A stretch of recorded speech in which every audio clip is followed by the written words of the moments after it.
Mukese muri Zimbabwe tokuchingamidza muchirongwa chenyu chamasekret namaconfessions tadzoka zvekare nenyaya dzenyu. Zuva ranhasi tine nyaya yekutanga iyi yandisiya ndisina kana chekutaura, ndakahlamara fani asi regai tipinde mairi mungondiudza kuti munofungei. Tete makadi chitupa vigai, ndiri mudzimai ane makore 49, ndiri mujoni, ndiri kushanda zvakanakisa. Ndakanga ndakaroorwa hangu nemurume akashaya, saka ndakauya kujoni kuzoshandira vana. Vana vangu vakura, my last born is 22. Ndakazvivakira umwe musha sezvo kwananga ndakaroorwa ndakatadza kugara sezvo murume anga ashaya. To cut the long story short, nauya kundinetsa ndakasangana nemumwe murume kuFacebook ari mujeri. Haana kana kuvaka tete, akwanisa mukore 65 gore rino, aingojiwa nevakadzi asingavaki kana chinhu chekuti akabuda oti hechi hana. Tete ini kuno ndiri kushanda nditori nemota yangu. Tete yakaita love at first sight. Akabva ati ndinoziviswa kumusha kwake zvikanakidza vanhu vakuru, hama dzake dzichifara kuti asati amboya nemukadzi kumusha vaingonzwa kuchinzi azvara neuyu neuyu. Saka akabva audza munin'ina wake mukomana kuti bamunini, piwai stand, maiguru wenyu mukadzi wekuvaka namupiwa naMwari. Chokwadi gore rakatevera ndakapiwa stand, tiri kuvaka. Akatanga ati titange ne2 rooms asi akazoti better 6 rooms. Apa Tete hana kana sendi zvaro chake kungobatanidza mujeri mari. Zvino dambudziko riri kundinetsa, anodhimanda Tete. Vana vake vanofarira nhumbi dzinodhura, unonzwa kuti tengera vana vangu ichi neichi, apa achiziva kuti tiri kuvaka. Ndikati dai tapedza kuvaka, ukati dai tapedza kuvaka, yowe inoita hondo, handitongwi nemukadzi. Nyangwe ini anonditengera hake zvinodhura nemari yekubatanidza ikoko. Asi zviri kundinetsa kuti sei zvinhu zvacho achida kuita chop chop asina mari uye kumusha kwangu asati azikanwa. Namamai vose vatatu vaakazvara navo aiva vakaroorwa kumwe vagere Tete. Iye haatauri navo asi kuti akavapa nhamba kuti chose chinodiwa nevana vandiudze. Chokwadi, I don't wanna lie, vanondirespecta zvekuti. Asi dambudziko ini I feel pressured Tete. Munhu achine makore 3 kuti abude uye tichivaka kudaro Tete. Hadi advice semunhu. Ini I said ndakavaka musha wangu. Iye akati hangagari kumusha wandakavaka ndega, hazvimupi chiremera, saka tivake wedu. Pane imba here apa Tete? No advice. Uye ndikaudza sisi vake vakati zvino murume wako tose tinomutya, hapana anomutsiura. Apa anga achida kuti mota ndise muzita rake. Ndikaramba Tete kuti kwete.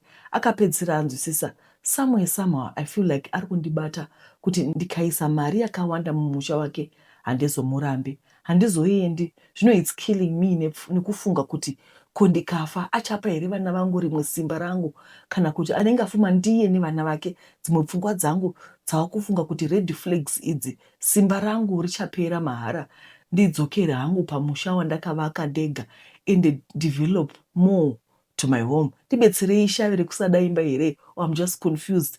Ndivanzei Tete, who read my advice for my cousins. Thank you. My cousin. Kwai my cousin vari kuda advice. Naivedwe. Vanhu vari mujere munovaziva imi. Baba vakangwara. Munhu akangwara. And I don't know. Madzimai anowanzoita vanekamika sympathy kaanoita. Ukaenda kujere, especially vanhu vanoita zveprison ministry, unoenda kujere wosangana nemunhu motofola in love. Kana wafola in love because kasympathy kai handiti, from there munhu yanokushandisa. Chakaita kuti apinde mujere chii? Manzwa imwe red flag. Tete vati isu tinomuhla tese. Zvino murume kuti ari kuti iye ari kuda kuti mota yako iiswe muzita rake. Munhu anoda kuwa pasina kushanda. After that, pakuti muri kuvaka, imi muri kuvaka sei nemunhu ari mujere asati atombo kuroorai? Zvomeka sense. After that, akapa madzimai ake ose 3 nhamba kuti if you need anything call this woman. Handisi kuti vanhu vari mujere vose vakaipa, asi this one is manipulating you, he's using you. Hana kukuroora because ari mujere. Apa baba vane 65, makore atapona Jehovah nde 75 kana kuti 72. Cheurai chero vakararama 75 vachiri kufa ngichinhereka kuti yado vachemberi yapera. My sister, mared flag akanyanyisa aya. Imi muri munhu mukuru, handiti sekuona kwenyu regai kushandiswa nemurume. Chiganyi ichi, chigevenga. handizi kuti muchazviita sei. Alright, regai tiverenge nyaya inotevera. Tete, please hide my number. Ndiri mukomana 24, nyaya yangu yakamira yakadai 2016 ndiri form 2 ndakatanga kubonyora, asi nanhasi handichagoni kusiya. Ndaneta tete, ndingasiyawo sei? Cause chero ndikaita girlfriend handina basa nekurara naye, asi tinenge taenda tese out. Kana tapesana ndotanga kumufunga ndichibonyora. Help me, ndaneta, ndakuda kusiya. Imbova ndokumbirawo kuti vanoziva zvinhu zvekubonyora izvi mungomubetserawo zvemukomana kuti zvinozvoitwa sei, because unotoona kuti regai ndikudzeni ndikupe example. Zvakafanira kuti unenge une musikana wako waunodanana naye, musikana uyu unenge uchimuona ari papikicha, uyu musikana uyu unenge uchimuona everyday, musikana uyu papikicha uyu uchimuona everyday papikicha, then musikana uya kana azouya iwa uchina basa naye woramba ukatarisa pikicha, ndozvauri kuita. Pfungwa dzako dziri kukutamba because hauchadika munhu, wakuda kuramba uchingotarisa pikicha. You want the image of that girl but you don't want the real person. There's a problem with you, like you are saying. I know kuti muri kutotaura kuti mune dambudziko, zvinobetserwa seiko zvinhu zvekubonyora izvi? Ndokumbira kuti vanonyatsoziva vane ruzivo apa vataure kuti zvinoitwawo sei. Regai tiverenge nyaya inotevera. Iyi yarudo ndakaiverengai. Makadi yenyu tete, ndofara hangu. Mine is not a confession. I just want to help my fellow Zimbabwean vari kutambura nekuwana mushonga we-ART. Ndinawo, I can help. I live in Jozi CBD. Kana pane ari kumada, please mupei number dzangu idzi 073 434 8912, but ngave anomwa TLD. Thank you. You remember paipa pane makeup yakati tiri kutambura kuwana maperiods. Iyi message yakauya but ndakataura kuti mamessage ari kuenda kuTikTok anoenda kumwe ndisingakwanisi kuona, but I still believe kuti message ichiri valid because vanhu vari kuda maperiods ende kuno kuSouth Africa munongozivawo zviri kuitika. Alright, regai tiverenge nyaya inotevera. Hi Auntie Glory, please hide. Ndine shamwari yangu andopinda naye cheche. Pekutanga taisawirirana zvekudaro, but it was just greetings chete. Then patakazoenda for camping, I made hundreds yamai vangu vakandibereka, only to realize kuti my ex zvakare zvekutoti shamwari yangu yakatobvisa nhumbu, but distance and miscommunication distance them. Saka shamwari yangu akatanga kundifarira and we kept it as a secret. Then murume wake sezvo mumba make makazonetsa mubereko akazomitisa mumwe mukadzi wepachechi, but akazviramba, especially to his wife, and she believed him. But now I realize kuti murume wake is still talking nemukadzi uya, mai vemwana, zvekuti vanoti vakabata mari zviya havasvitsi yakakwana kushamwari yangu. Chairo ndizive nezvemurume wake, one friend yemukadzi wemwana told me with proof. Back then ndakamboudza shamwari yangu kuti dai watora mwana akazviramba, maybe ndini ndakakanganisa on that decision. Apa iye nehandradzi yamo vakasangana vanoratidza vachiri nemafeelings for each other, kuti handina kuzoda kunyanya kupinda munyaya yacho. Saka dambudziko tete, I mean between their deep secret, zvekuti chero murume wake knows my sekuru, but haazivi kuti ex yamadhamu vake uko ivo vakuchengeta mai vemwana, zvekuti chero kumba kwavo akuzikanwa, asi hapana anokwanisa kuchenjedza my friend. Chondirwadza tete, neni ndiri mudzimai, ko zvikandivingawo. I don't wish that for any lady. Musandidaire henyu tete. My husband handidi azive. Ndichaenda comment section on YouTube, ndiko kwandinofollowa. Ndoita sei? Ndovasiya vakadaro here? Handidi kuputsa imba yeshamwari yangu, asi neni zviri kundirwadza nekuti anoshinga kuchengeta kwakaroorwa, but iyewo she holds a secret. Mainzwa nyaya iyi? Saka uri kubvunzwa kuti ndoita zvekudiko, ndoudza here friend yangu kuti murume wake ane zvimwe zvaari kuita paside, because she knows nyaya dzacho. Ini nyaya dzavanhu dzinonetsa, pamwe ndiwo unozara watoita munhu akaipa, because handiona mukadzi zvanoita. Kana ukaudza mukadzi kuti murume wako ari kudai, mai mwana inochinja nyaya igonzi ndimi makaipa, ndimi muda kutopatsanisa vanhu, ende shamwari yenyu igotobhilivha kuti makadi imakashazi. Saka zvinonetsa. Regai tiverenge nyaya yedu inotevera. Makasimba here vatete? Ndaroorwa rava gore rechipiri ndiri muwanano nemurume wangu, asi already ndatofunga kuhenga mabhutsu inini. Vatete, mutoro wacho uri kundiremera, handina chandinoshayiwa. Ndingangoti ndine upenyu hwakanakisa hunotochiviwa nevamwe. Kumba kwandinobva vatete, support inoenda, zvekuti havadi kunzwa kuti mukwasha wavo akosora. Vatete, pandakaroorwa hapana kana chikwereti chakasara, zvose zvaiva zvakaringana. Vatete, ndakasvikopinda into a fully furnished flat, asi pawanano pedu pane something chiri strange. Nguva zhinji vatete, murume wangu aigara asipo. Tichiri mukoma nemusikana aimbenga andiudza kuti ane piece of land yaange atenga akadevelopa, asi taizogara kana mhuri yedu yakura. Vatete, ndakatenda zvaainge ataura. Chimwezve chaiva chokuti kulendi yainge atenga iyi vatete, kwaiva nemakeji embwa dzaiti dzikaburitswa chide kunonaya kuno vatete, washaya kwekutsika nekutarisa. Saka murume wangu aiti mabreeds embwa ari dangerous, saka ndaisafanirwa kuenda kustendi iyi without his permission. Zvagarawo zvetsvina yembwa dzaitondisembura, so ndakangosiyana nazvo. Mwedzi waiti kana unopera, murume wangu ndaive ndisingamoni pamba, vhiki raigona kuti bha ndingori ndoga nemwana. Ndakatombobvunza mukomana aibatsira basa pamba kuti pane vanhu vanombouya here pamba. Ipapo ndaida kubata kuti zvimwe kuda pane vanofambidzana naye. Ndakati vava vakumba. Mukomana akapindura kuti hapana anombouya, nguva zhinji vanenge vari vega. Vatete, nyaya iyi ndakaudza vatete vangu vamarujata pavakauya kuzondiona ndabatsirwa mwana. Ndakavatsanangurira zvaitika pakati pangu nemurume wangu, havana kufara nazvo. Vakati arrangement iyi yaive isingashandi zvamuchose, either togara tose kumba kana kuti tonogara kumanewstand, kwete maitikiro ataiita. Vatete vangu vakandipekesa mabhegi vakati ndinogara nemurume wangu panzvimbo imwe chete. Zvese zvandaifunga kuti kune girlfriend kwanga kusina, asi zvandakasangana nazvo zvaidova wese kudarika kuitirwa girlfriend. Uye ndakanzwisisa kuti nemhaka yei murume wangu nguva zhinji waida kugara kustendi wega. Vatete, murume wangu anodya tsvina yembwa, kutora inenge yati svavei, kutsenga zvatinoita mabhisiketsi zviya. First day randakazviona ndakarutsa kusvika ndavakunzwa kuda kuti matumbu ava kuda kubuda ose. Vatete, semuromo unodya tsvina yembwa ndiwo semuromo unouya netrodi. Ine hangu vatete, ndafunga kusiya mereji yacho kana uchidya tsvina yembwa chii chimwe chiri kuitwa chandisingazivi.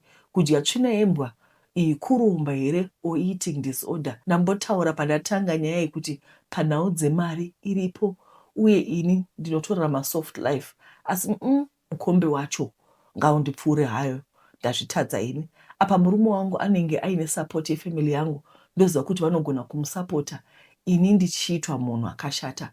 Ndiri kufungazve kuti murume wangu akarombwa nembwa dzakazara payadhi, kudya tsvina yadzo itori mhiko yanofanira kuzadzikisa. Tinosunzwa kuti vanhu vanobata mishonga zvakasiyana-siyana, asi kudya tsvina iyi inotora mukombe. Vatete, kana munhu achidya tsvina yembwa inosemesa, inonzi inopa munyama. Ko iniwo zvangu munhu kana akanzi aite sacrifice angandisiya ndiri mupenyu. Ndafungisa kusiya imba vatete, zviri kundityisa zvinoitwa nemurume wangu. Ndisirewo kune vedare, zvimwe kuda ndiri kudhipisa zvinhu zvisina basa. Muna December takava kuti mukoma wedu mukapfupi vari kudla tsvina mwana, kubata kuti ndoda kuratidza kuti ndiri tsvina. Guys, pane vanhu vane mwoyo yakasindimara. Ndisati aendera mberi, pane nhumbi dzevana kubva pa17 to 30 years. But nhumbi idzi tiri kushuvira kuti tipe vamafamilies ari kuZimbabwe. Inhumbi dzevasikana, handiti ndataura. Inhumbi dzevasikana 17 to 30. Ndichadzoka ndichizokuupdate kuti vasikana vega here. Maybe handina kunyatsonzwisisa, but mama vakatondifonera vachiti pane nhumbi dzakawanda, but tinoda kupa vana vari kuZimbabwe vasina chekupfeka. Guys, on this one I'm going to be serious. Kana kuri kuti uruda kutamba zvefeja, you're not welcome. Ndezvekubatsira vanhu vanotambura. Kana mune mafamilies amunyatsoziva kuti these people are suffering, vari kuda hembe, please nditumirei picture panamba iyi. Ndotoda picture because ndoziva kuti panapa pane matsotsi asingaiti, munhu anenge atofunga kutotengesa bhero rake because hembe idzi dzakawanda. Alright. Makadii tete? Ndodawo rubatsiro rwemazano chaiwo. Tete, ini nemurume wangu tiri varombo. Murume wangu ndibuilder, ini ndiri maid. Tava ne2 years tichigara tese, ende handina hangu problem. Tonetsana hedu zveapo neapo. Zvinopaita problem tete, murume wangu anoshuvira kuva truck driver, indoshuvira kudzokera kuchikoro. Mari yemurume haikwani zvese, hake anoita, unongoona kuti munhu ari kuedza nepaanogona kuti afadze mhuri yake, but hazvinyatsokwana. Indanga ndafunga kuti sezvo mari yangu ichiuya ka1 month end, ndanga ndafunga kuti ndimubetsere anotora drivers license yake, kana zvinhu zvazonaka ondidzorerawo kuchikoro. But tete ndiri kutya kuti at the same time haazondichinjire here, ndikazochema mangwana kana kudemba handichazivi, ndibatsireiwo. Ndoda kumubatsira but ndotya futi kuti ndoita sei. Pakaoma. I think with this one unofanira kuziva kuti imi magara mune relationship yakaita sei nemunhu uyu, munhu waunotrasta here, bhozi zvinonetsa. Tete, makadi henyu, inini hangu yangu haisi confession, asi ndiri kutodawo rubatsiro chaiwo. Ndiri mukadzi ane makore 34, ndine vana ndine 6, 4 from previous marriage, 2 ndove wandinaye izvozvi. Asi problem ndeyekuti zvinhu hazvisi kutobatana chaiko. One of my son from my previous marriage haasi kuenda kuchikoro nenhau yekutoshaya chaiko. My current husband akamiswa basa muna March. Inini wacho these days handisi kushanda, ndakangogara pamba. Apa my son aidzidza kure, so kwaitokwirwa kombe, but nekuoma kwezvinhu takazosvika pakushaya mari yekombi kuti aende kuchikoro. So mamwe days aienda, mamwe orovha kusvika vekuchikoro vazosugesta kuti asvagire nzvimbo kudhuze nekwatinogara, but nekushaya mari ndakatadza kumubhadhira fees yacho. Akangogara term yese ikapera ari pamba. Apa zvakavhurwa futi, handisati ndawana futi, ndokumbirawo tete mugondibatsira nepamunogona napo. My heart is falling apart kuona mwana achizengerera nemastreet, vamwe vari kuchikoro. Alright.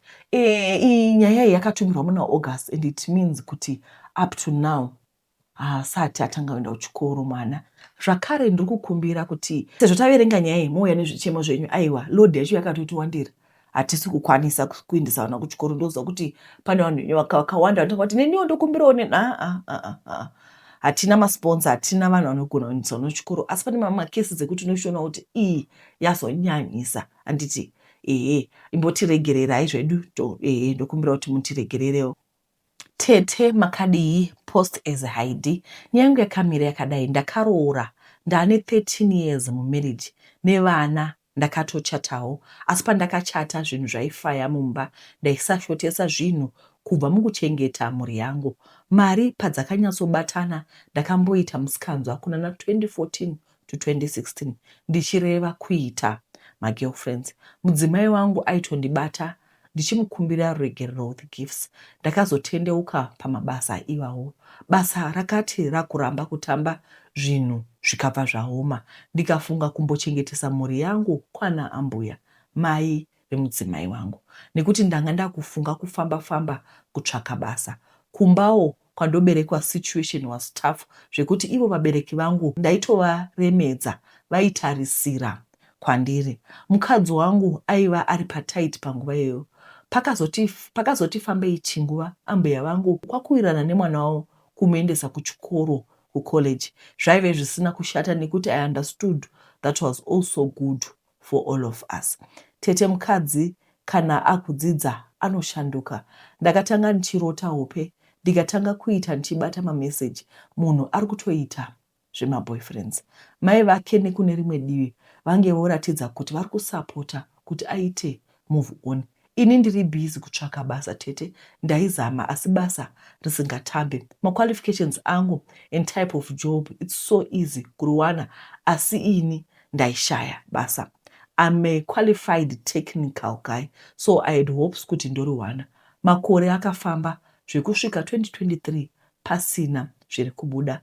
Apa marriage yakuvava. The more I see her, the more I see infidelity. Handizivi kuti ndo mavision acho here ameno. Iye she could act zviri fishy, especially kufoni kwake kana ainayo. Unongoziva kana munhu akutonakirwa nezvimwe, iwe unenge usisiri chinhu. Tete ndairwadziwa kusvika mugore ra2023 ndichimukumbira kuuya kuzondiona achiramba pamaholidays, nekuti iye aigara kune imwe town. Apa ndakazvibata hangu, handisi kuita zvemagirlfriend, ndichizvinamatira hangu.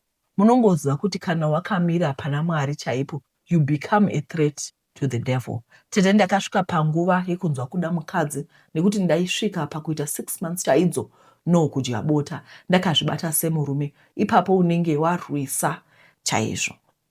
Pakazoita mumwe single mother opposite my house taiwirirana, handina kuziva kuti aive achitoda nezvangu. Umwe musi kwakuuya usiku mumba mangu asina kupfeka. Zvakandikurira tete. Unoziva murume ane nzara cannot last for more than 3 minutes. Apa no protection. Iyewo ainge atoratidza kuti aivawo nenzara. Takangopedzerana pamwe chete mu3 minutes idzodzo. Ndakazosara ndodemba chandaita. Anyway, ndaingoti tete mukadzi andiomesera, hachadi zvekuuya kuzondiona, ndazamawo kuzvibata. After 8 months ndabuda munzvimbo iyoyo tete, ndakaona message ichiti kuno kwakutoda kuzvarwa mwana. Iye aisada kuroorwa hake, aiti aida mwana chete ende aida wangu. Tete ndakapererwa. Apa nemukadzi wangu had hopes kuti zvichanaka tichadzokerana. Now opportunity yakati yabuda overseas. Wangu mukadzi akuda zvemarriage. I took her in with some precautions semunhu wandinoda, uye shoko rinoti asina kumbobvira atadza ngaatake nemabwe. Iyewo she seemed to change and willing to start again. Now tava tese kuno ndakazomutora. Nyaya yangu ndeyekuti ndomuudza ndichiti kudii nezvemwana akazvarwa kunze uko. It was not my intention. Ndakatadza kuzvibata mushure mekunge ndaiswa part-tight namadhamu vasisade kuuya kuzondiona. Let me know kana muchinge maposta nyaya yangu. Saka mukoma vari kubvunza kuti vomuudza sei mudzimai wavo kuti kune umwe mwana kumba uko. Vane mahwazvo zvatauga nyaya yacho kwekutanga kuti ivo vakaomerwa neupenyu pakaita nguva yakareba munhu asingashandi, musikana kana kugara nemaperenzi anga asachadiwo kunoona murume, asi murume azowana opportunity musikana ndokuzotevera. Handi munoona kuti vakadzi dzinguva tiri vanhu vakaita sei. Kwanditi kwai tinodanana in health, in sickness, in what, but unotoona kuti uyu anga asachadi kokuenda kunoona murume wako at least, because murume agoni kugara asina kuona mudzimai for nguva chakati rebei, asi anga asingadi. Saka ivari kuti ndandamboshinga 6 months dzose ndakasunga kuti zhuwi ndopazongosvikawo madhamu vakasvika. Zvoitwa sei vedare? Votaura here kana kuti vongonyarara? Pakatiomei apa, because mukadzi uyu anogona kutoretaliata. Manje itype yayo inogona kuretaliata. Right, regai tipinde munyaya inotevera zvakare. Mangwanani tete chitupa vigai, ndiri murume ane makore 50 okuzvarwa. Mai vangu vaipinda mubhawa kuti tirarame, vouya nemurume mangwanani ovasiyira mari. Vakazosangana nevamwe baba vaitova nebarika zvavo, ndokubva vaita pamberi pegotwe ravo. Dambudziko rangu ndeiri, baba ava vakandisodomaiza. Amai vaenda kuBulawayo kunohodha ende vaiita zvemushonga. Pakadzoka amai kunohodha, ndakavaudza tete ndakarohwa naamai nehosepipe, nditori nemavanga mumusoro nanhasi nemastichi.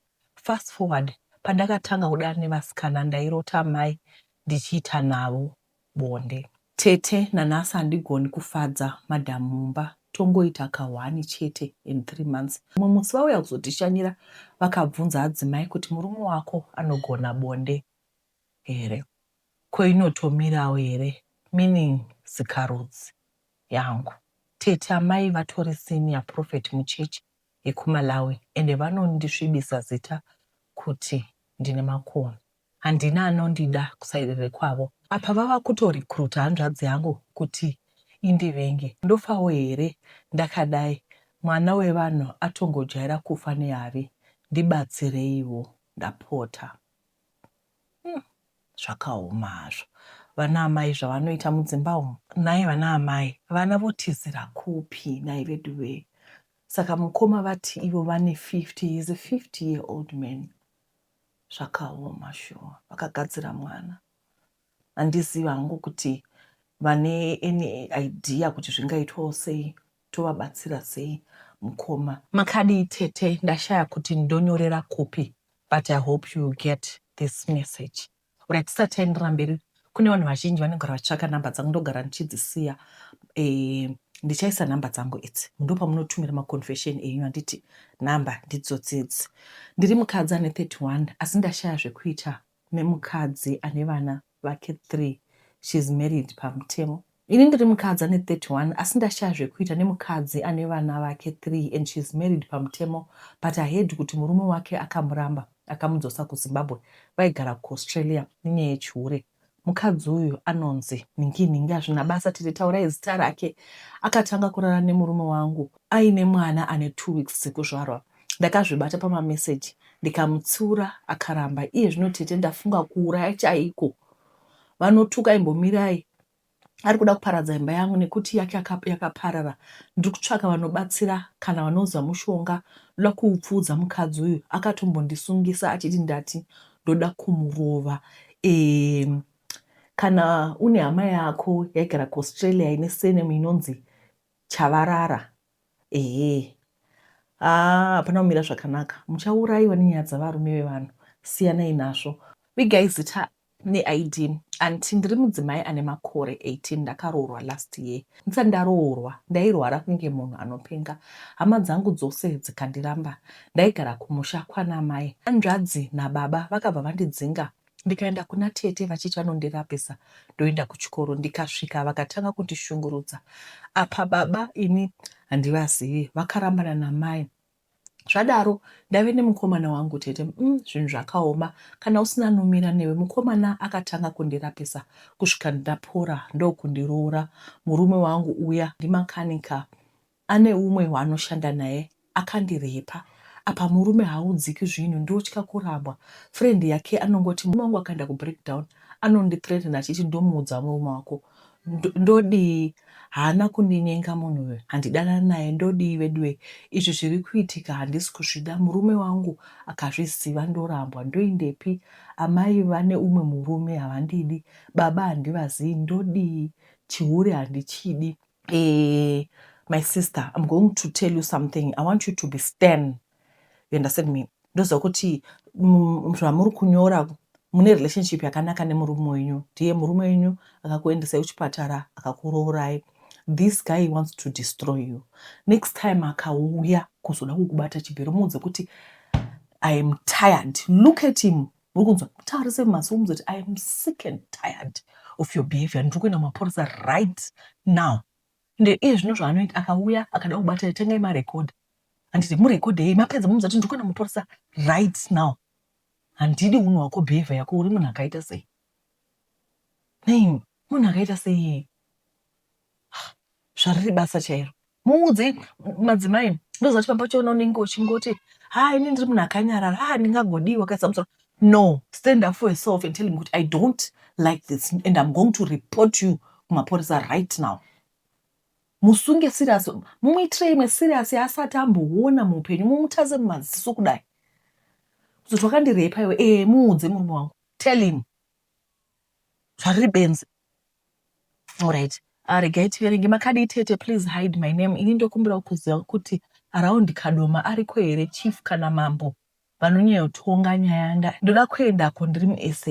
It's a long story. Asi in short, ndoda mombe yangu. In short, ndoda mombe yangu yakatengeswa navamwene vangu. Kana ndichibvunza vanoti mari ndakapa murume wangu.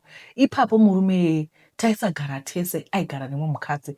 Kubvunza murume wacho anoti hazvizive iye. Ndakutoitwa sendisina kukwana. Mombe iyi ndakaitenga nemari yangu mushure mekunge amwene vaigara kuti murora tengai zvipfuwo. Ende nekuona mwanakomana wangu achifudza mombe dzevamwe nedzana tete asi asina yake, ndakabva ndatenga. Chimwe chinhu, ndaida mombe hadzi, ivo vakati vanaye mombe mudanga chitogaze cherume. Ndikati kwete, ndoda hadzi ichawanza danga. Vakaita naro. Ipapo mari yacho ndatoitumira already. Vakabva vaitora mari iya $250. Vakati kana ikakura ndichazochinjanisa nehadzi. Vakashandisa mari yacho kune zvemusha wavo. It was 2020. So ndafunga kuenda kwamambo kana kuti ndoita sei, ndibatsirei hama. Ndatenda. Madhiri nehama vedu vega, hama hatiiti nadzo madhiri vedu ve. Nezvo zviri pano izvi.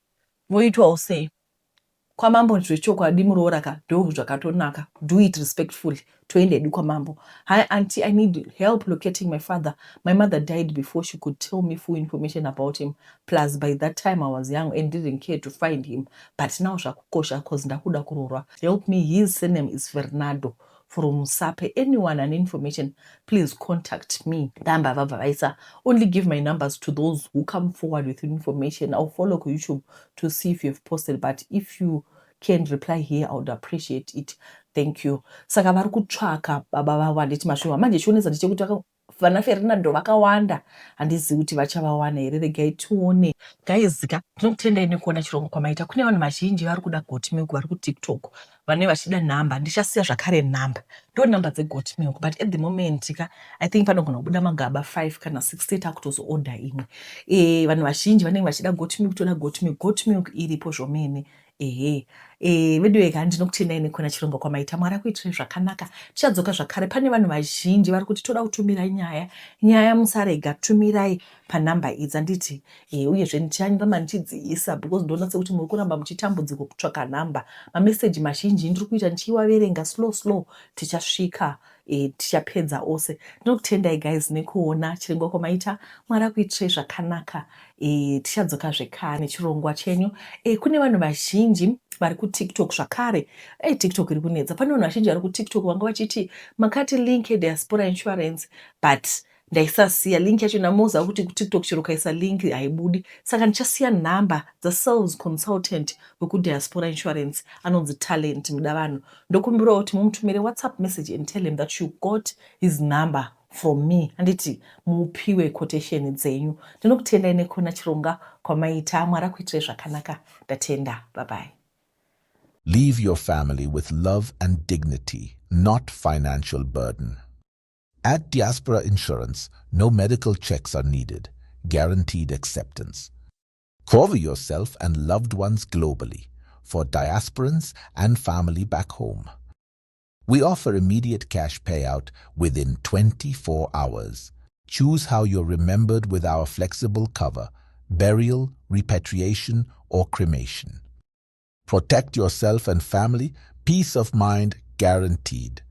Get your peace of mind today. Visit diasporainsurance.com.